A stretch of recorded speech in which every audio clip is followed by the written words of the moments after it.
I'm Peter Ash, Sergeant at Arms. It's my job to open the meeting.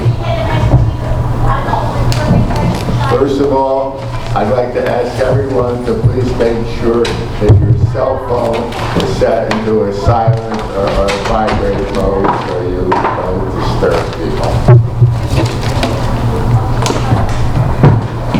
Next, it's my privilege to introduce two new guests that we have today. The first guest is Julie Miller, sitting in the back corner there. Julie, will you tell us how you came to come here and what you are looking for? I'm more comfortable speaking in public, and I have to see the newsletter. And then Mickey was on the hall, and I'm early for a class that I will have to go to. Are you trying to going? Anyway, Not you, him. I will be, unfortunately, being a little bit early. So good of you to come. Thank you. Our other first-time guest is Johnny Wang, who's sitting in the back there. I'm currently living at Lexington, so it's kind of interesting story because one day my wife and I we chat about the leadership of public speaking, and okay, let's work it out, and we did some online search, and we find out the Toastmaster club at Lexington. So this is perfect. And then Ron and I decided to come to join. Thank you. Thank you. So now let me introduce the Toastmaster, the esteemed Chris Bassett. Chris.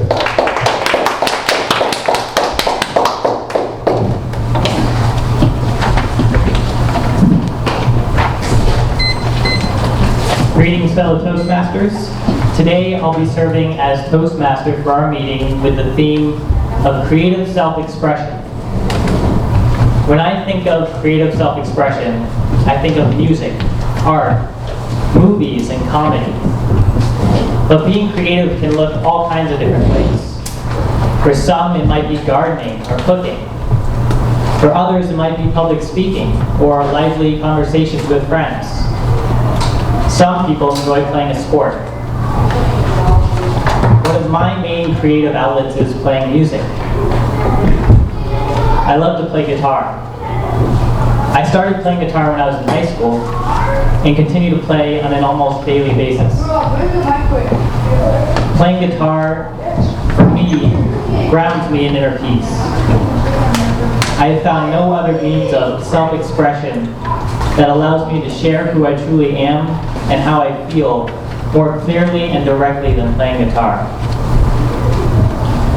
My sister just got married recently, and I played guitar at the rehearsal dinner and DJ'd the party after the wedding reception. One of the things that I struggle with is social anxiety, and I tend to have a hard time expressing myself in social situations. So when I have the opportunity to play music socially, it gives me a way of sharing who I really am. I wasn't the most talkative person at the wedding, but I feel like people got to know me a little better through the music I played, and I felt known by others in a meaningful way. So what do you love to do? What makes you feel most alive?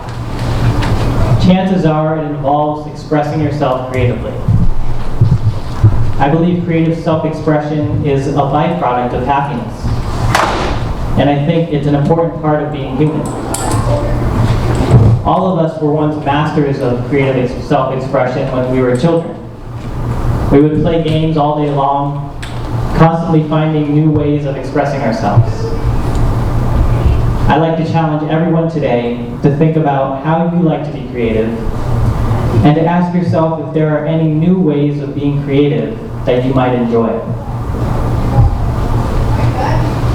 Now I'd like to call up our president, Rob Kanzer, to deliver the president's message And before he does, I'd like to share what he had to say on our theme of creative self-expression. Sunday nights at Parker Wheeler's Blues Party at the Grog in Newburyport, I expressed myself on the dance floor with creative abandon. Sometimes women close by laugh, hug me, squeal with delight, or even pull my hair. I'm not sure how, but I am able to deal with these disturbances without a problem. Rob.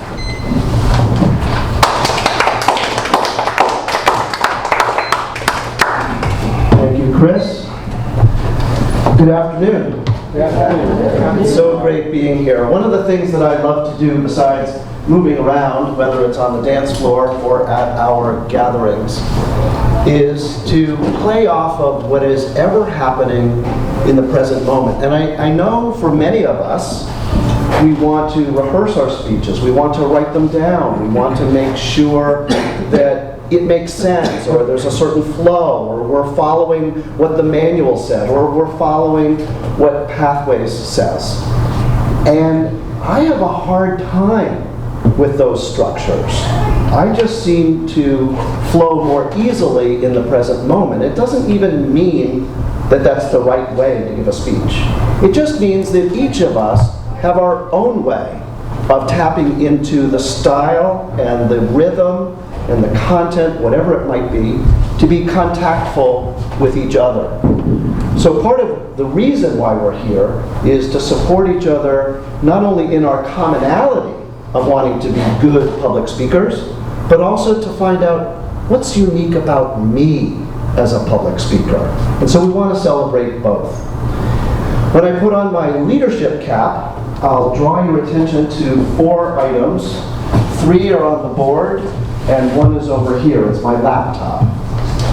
One of the great weaknesses that I have as your illustrious president is my ability to deal with technology. So I am indebted very much to Bob Avalone and to Chris Bassett, and there are other people in the room who I'm sure have helped. We're setting a new precedence, and Jane, maybe you'll find this interesting since you have some skill with Pathways. We're going to try every week to have at least 1 laptop up and running with our website. There are 3 other items I wanted to draw to your attention. When we do a Google search, and when you tell friends and family, oh, just come to Lexington Toastmasters, you want to insert MA for Massachusetts so we don't end up sending people 1,000 miles down to the Kentucky Derby in Lexington, Kentucky. Second, today we're going to really scramble for our social ally. Normally, at the end of Toastmasters, we take our time and say, who's going to lunch, and how are you? And we love to support each other that way. Today, we're going to shoot for an end time of 11:55. We may not do it. We may be, yes? 12:55. Thank you. This is why we have a community. This is why we have people being able to boldly speak up in public. Thank you, 12:55. PM. I love my Toastmasters Club. We're also having a board meeting August 8th. Mr. Toastmaster, back to you.